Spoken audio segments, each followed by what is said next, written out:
ನಮಸ್ಕಾರ, ಅಶ್ವವೇಗ ನ್ಯೂಸ್ಗೆ ಸ್ವಾಗತ. ನಾನು ಸಂತೋಷ್ ಕಶ್ಯಪ್.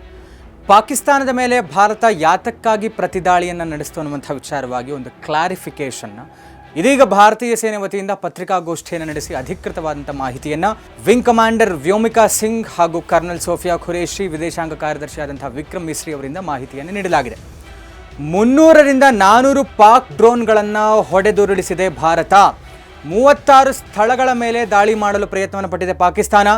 ಟರ್ಕಿಯ ಡ್ರೋನನ್ನು ಬಳಕೆ ಮಾಡಲಾಗಿದೆ. ಪಾಕಿಸ್ತಾನ ತನ್ನ ವಾಯು ಪ್ರದೇಶವನ್ನು ಬಂದ್ ಮಾಡದೆ ದಾಳಿಯನ್ನು ನಡೆಸಿದೆ. ನಾಗರಿಕ ವಿಮಾನಗಳನ್ನು ಬಳಸಿ ಲೇಹ್ನಿಂದ ಸರ್ ಸೆಕ್ಟರ್ವರೆಗೂ ಕೂಡ ದಾಳಿಗೆ ಪ್ರಯತ್ನವನ್ನು ಮಾಡಲಾಗಿದೆ. ಭಾರತದ ವಾಯು ವ್ಯವಸ್ಥೆ ಮೇಲೆ ದಾಳಿಗೆ ಯತ್ನ ಮಾಡಿದೆ. ಆದರೆ ಭಾರತವು ಅಷ್ಟೂ ಮಿಸೈಲ್ ಹಾಗೂ ಡ್ರೋನ್ಗಳನ್ನು ಹೊಡೆದುರುಳಿಸಿದೆ. ಧಾರ್ಮಿಕ ಸ್ಥಳಗಳನ್ನು ಟಾರ್ಗೆಟ್ ಮಾಡಿಲ್ಲ ಅಂತ ಪಾಕಿಸ್ತಾನ ಹೇಳ್ತಾ ಇದೆ. ಆದರೆ ಗುರುದ್ವಾರದ ಮೇಲೆ ದಾಳಿ ಮಾಡಿದಂತಹ ಸಾಕ್ಷ್ಯ ಸಿಕ್ಕಿದೆ ಮತ್ತು ಭಾರತೀಯ ಸೇನೆಯಿಂದಲೇ ದಾಳಿ ನಡೆದಿದೆ ಎನ್ನುವಂಥ ತಪ್ಪು ಮಾಹಿತಿಯನ್ನು ಪಾಕಿಸ್ತಾನ ನೀಡಿದೆ.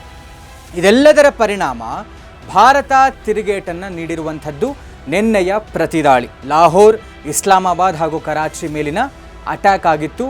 ಭಾರತ ಪಾಕಿಸ್ತಾನಕ್ಕೆ ತಕ್ಕನಾದಂತಹ ಪ್ರತ್ಯುತ್ತರವನ್ನು ಕೊಡ್ತಾ ಇದೆ. ಬಹುಶಃ ಇವತ್ತು ಸಂಜೆ ಇನ್ನೊಂದು ಮೀಟಿಂಗ್ ನಡೀತಾ ಇದೆ. ಗೃಹ ಸಚಿವರಾದಂಥ ಅಮಿತ್ ಶಾ ಅವರ ನೇತೃತ್ವದಲ್ಲಿ ಆಪರೇಷನ್ ಸಿಂಧೂರ 3 ಕೂಡ ನಡೆಯಬಹುದು ಅನ್ನುವಂಥ ಮಾಹಿತಿ ಇದೀಗ ಬರ್ತಾ ಇದೆ.